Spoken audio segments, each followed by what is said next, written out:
Olá, eu sou a Bruna, plantonista de Biologia, e nesse vídeo eu vou responder uma questão da lista de protozoários do professor Elias. A questão que eu vou responder é a número 6 da Unesp. Essa questão traz um texto falando sobre a descoberta de uma substância presente nas pastas de dente que poderia ser utilizada no combate à malária.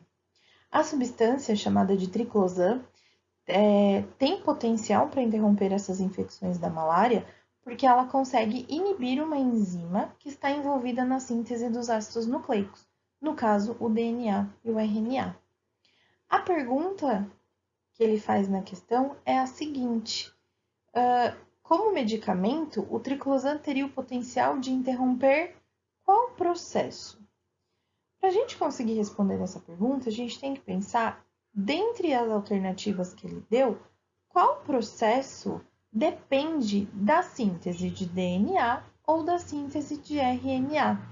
Pensando nisso, a gente já consegue excluir algumas alternativas. O item A fala sobre o rompimento das células do fígado que libera toxinas e causa febre.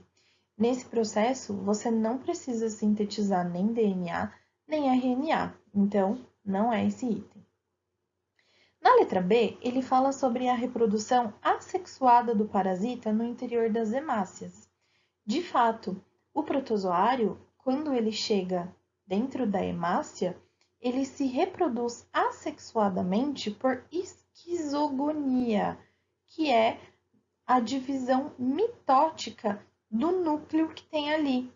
Então, o núcleo do protozoário começa a se dividir por mitose e depois ele forma, cada núcleo vai formar um novo protozoário.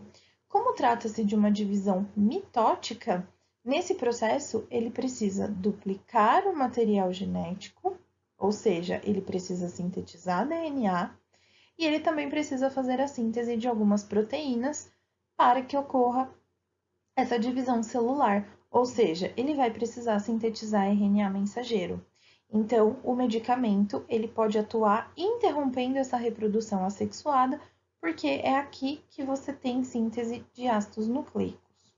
Não poderia ser o item C, porque a invasão das células do fígado por esporos do parasita não envolvem síntese de ácidos nucleicos. Na letra D, ele fala sobre a produção de gametas do parasita por mitose no interior das hemácias.